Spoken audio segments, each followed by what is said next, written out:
revise my claim that the two forms of sense perception are space and time. You see, geometry is dealing with space, it's the science of space. And if you've got a different conception of space in non-Euclidean geometry than you do in Euclidean, then his claim that there is a universal category, universal concept rather of space, it's got to be changed. So I think most people who follow the Kantian line tend to think less about a priori forms of sensibility, space and time, and to emphasize simply a priori categories of understanding. Get it? You see, so that the forms of space and time are perhaps learned. Subsequent neo-Kantian thought, because there was a neo-Kantian movement through the 19th century, revived in late 19th century, influential on in the early 20th century, existentialism grew out of it. Later neo-Kantians see these categories as learned, culturally acquired, transmitted, learned in the course of experience, changing with the course of experience. Max Weber, for instance, in the cultural side. Well, in that case, what you get is a relativizing of the structures of thought. You see. And that obviously makes it a lot harder to maintain that there is any objective truth in science. Because if the categories are culturally influenced, you have an even greater problem about identifying any objective points of reference coinciding with them. Yeah. And so in that way, it's the neo-Kantian movement relativizing a priori grids that led to the cultural relativism, to the relativizing of the notion of truth, not just of knowledge, you see, and to various kinds of subjectivism in the 20th century, of which existentialism was one. Yeah. So keep that in mind. Which reminds me, I said last time I was going to start today by commenting on the influence of Kant, and I guess I forgot about that. All right, let me just briefly indicate, we'll pick up on the threads later on. Kant's emphasis on human subjectivity and its creative resources that we bring to experience gives a new meaning to the term imagination. Watch Kant's use of it, we'll get into it, if not today, next time. Imagination. It provided the point of departure for Coleridge, the early Romanticists, speaking of imaginative expression, self-expression in the arts. Romanticism is a result of Kantian influence, with its emphasis on the creativity of our inner self, the creative resources of the inner self. And if in some kinds of psychology applied to the arts you hear notion of certain universal symbols, universal symbolism, certain kinds of depth psychology, that's the influence of Kant. Yes. Depth psychology generally, Freudian, Jungian, indirectly the influence of Kant. Certain subjective influences shaping our behaviors and our thoughts. German nationalism, evil. Now get over the individualism of the 18th century into a more corporate sense of identity in the 19th century, and the inner spirit of that corporate identity has all of the Kantian creative power bursting out all over. And 19th century nationalism is indirectly the influence of Kant. Expression of romanticism at the national level. A romanticized view of nation. Manifest destiny and things of that sort. 19th century romanticism. German idealism, Hegel, and such like. Yeah, ultimately, the real is of the nature of mind, creative thought. Really get that idea? Kant. Existentialism? Yes, we live in a world of bare, meaningless fact, and we have to create our own meanings and our own value, our own selves, in fact, according to Sartre. You know, you can't read Sartre without hearing faint echoes of Kant that would make him turn over in his grave. So forth. Or go on to the postmodern movement in our day. You see the emphasis on subjectivity that is coming up all over the place, so that you have no objective knowledge at all. The hermeneutical movement, the political correctness movement. You see, all of that is saying subjective influences, subjective influences. That began with Kant. Poor Kant, he never meant half of that. But the evil that men do lives after them, the good is often interred with their bones. And I think that applies to Kant as well. Shakespeare spoke early, but truly, about Kant. David? Well, it depends what you mean by objective. The word objective, like the word subjective, has at least two different meanings. It may mean, as it does in Berkeley, subjective is what is in your mind. That's the way it is in Kant. It's in your mind. And objective is what is independent of any mind, of any knower, of any consciousness. Now, for Kant, these are subjective, they're not objective categories. But I call that metaphysical subjectivity, metaphysical objectivity. But the other sense of subjectivity and objectivity is more attitudinal.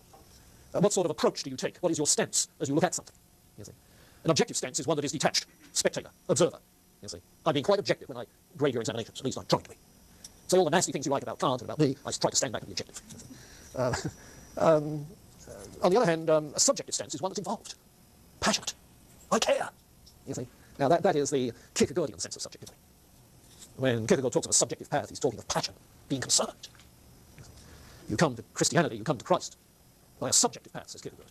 He doesn't mean it's all subjective and relative. No, he means you can't come without a passion, of faith, of love, of hope. You're not coming otherwise. So distinguish those two senses, the attitudinal and the metaphysical. Esther?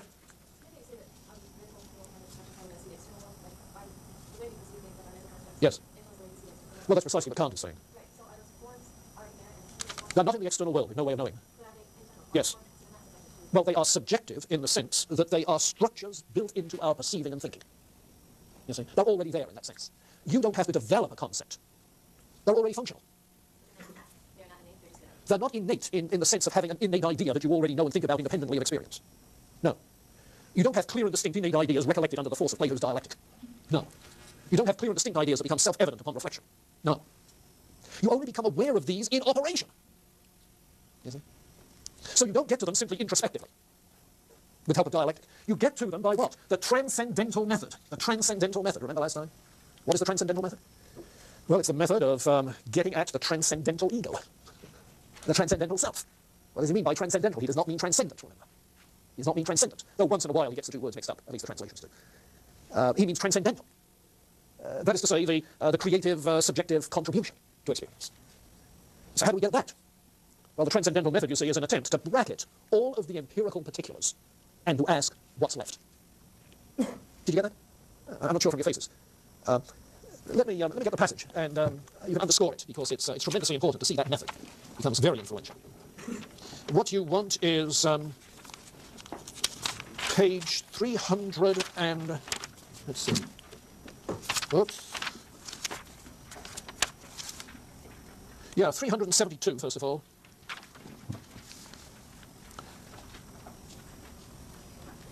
The top of the first column. Even with our experiences, different kinds of knowledge are mixed up, which must have their origin a priori. For even if we remove from experience everything that belongs to the senses, that's the particulars, there remain nevertheless certain original concepts, and certain judgments derived from them, which must have had their origin entirely a priori, independent of all experience. Okay? Now, hold that in your mind, and maybe with your finger, and look at 375. I call all, second column, in the new paragraph, 375, I call all knowledge transcendental, which is occupied not so much with objects as with our a priori concepts of objects. Okay? So it's not going to be a method that talks about the external world, but about this a priori grid, this lens, these subjective structures. A system of such concepts could be called transcendental philosophy. That'd be a huge undertaking. But then on 376, you notice that Division 2 is entitled Transcendental Philosophy. And he says it's an idea for a critique of pure reason that would trace, according to fixed principles, a plan that guarantees the completeness and certainty of all parts of which the building consists. Trying to get at that a priori structure, as it were, the plan for the building of knowledge, the blueprint that's subjective, you see. And accordingly, when you get to elements of transcendentalism, transcendental aesthetic is an attempt to apply it. Now, after the initial definitions that I was talking about there on 377, the very bottom of the first column, you find this. In a phenomenon, as something that appears to you, something you experience, I call that which corresponds to its sensation, the sense stimuli, its matter. But that which causes the manifold matter of the phenomenon to be perceived as arranged in a certain order, I call form. So form and matter. Where did you get those terms? Well, you might say he maybe got it from aesthetics in the other sense, where you sometimes talk about a painting in terms of its matter and its form. But no, I think it's really Aristotelian, you see. Where Aristotle talked of particulars as having form and matter, physical particulars. Kant is talking not of physical particulars as having form and matter, but particular phenomena, particular experiences as having form and matter. Okay? So the empirical input, that's the matter of it, the subject matter of it, and here's the form. You see, the form and the matter. So now what he wants to do is to lay aside, to bracket, to put out of consideration the matter, the content of the experience. Never mind if it's apple pie, plum pie, raisin pie, or just plain dry bread. Leave that out. What is it that is the structure of the experience of such things? You see, never mind particular colours, particular shapes, particular smells, etc. What's the structure? The structure of the experience. And whatever the kind of perceptual experience is, he's after that structure. Now look at the bottom of 377, that second column, or rather halfway down the column, second column. If we deduct from the representation, from the forestellum, you deduct from the representation, the forestellum, what belongs to the thinking of the understanding, substances, forces, divisibility, there still remains something of an empirical intuition, the anshan, namely extension, form. These belong to pure intuition a priori, regardless of what particular form there is. How large, how small, what shape. What they all have is spatial extension. Two-dimensional, three-dimensional, spatial extension. And so there is a pure, not a mixed, but a pure intuition a priori, without a real object of sense or sensation. A pure intuition that exists in the mind as the form of sensibility. You see. Now the science of all such principles he calls transcendental aesthetic.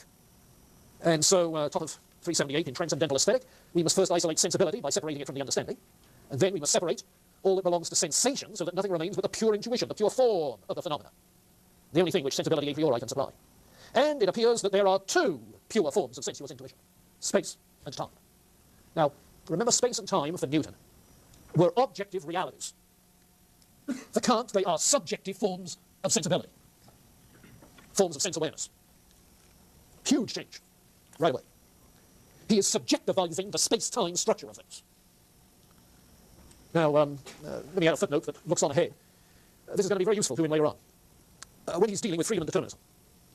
In a Newtonian world of space-time causal mechanisms, how can there be such a thing as freedom? Freedom of choice, freedom of will. Easy. If the space-time structure is something which is subjective, you can have objectively real freedom. So his distinction between phenomena and noumena, appearance and reality, makes it possible for him to have real freedom of the will, real objective moral obligation, a real God, which would be problematic were it not for the subjectivity of those forms. See where he's going? Yeah, he was raised a German pietist.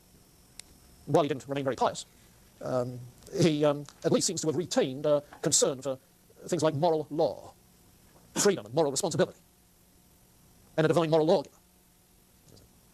And he wants to make room for that in a Newtonian universe. A Newtonian universe that is locking everything in the causal mechanisms of a material sort in the space-time world. So he can argue that that world of physical causes and space-time nature is simply a subjective structure we impose on experience. All the rest is possible. So the conclusion of the critique of pure reason is going to be, well, there's a lot of room to believe other things. And in his other two critiques, critique of practical reason, critique of judgment, he goes on to argue for the other things. Well, the transcendental method. Does that clarify, Esther? You look sort of dazed, but let's take it as it does. Now, what he's arguing, let's make sure we have it, is that space and time are not objective realities. Now, I suspect that this is the sort of thing that shouldn't take you by surprise. Because if by space and time you mean Newtonian conceptions of space and time, and if you're up to date on your physics, then you don't believe that space and time, or really think of as space and time in terms of modern physics, is simply relational possibilities. There's no such thing as an infinite expanse of empty space. That's nothing. The only way we can talk meaningfully about space is when there are physical events occurring, and there are some sort of relationships that we call spatial relationships between them. Space is simply an abstraction referring to all possible such relationships. Time isn't a thing. It's not made of elastic. You think? Time isn't a thing. It's an abstraction that refers to relationships between events. Yeah, you know perfectly well how the relationship is very funny. Time can drag, or it can race, as it does in philosophy courses, or it can stand still. You see? Yeah. There's no such thing as a fixed realm of time. Well, hadn't Berkeley said that from an empirical standpoint? You see? All right, now Kant is picking up, as it were, on that and saying, well, what are space and time? They're just subjective structures that we organize experiences with. Subjective structures. Our faculty of sensibility is so vague that we experience things sequentially. Beep, beep. You know, you expected the next one. Beep. Because we've learned to think sequentially. You experience my former 3 beeps sequentially. You see? And you also know that after those 3 beeps, I gave you a brrr, so there it is. You see? But it's our subjective structuring of things in those relationships that he's talking about. And any Newtonian conception of time has no objective counterpart.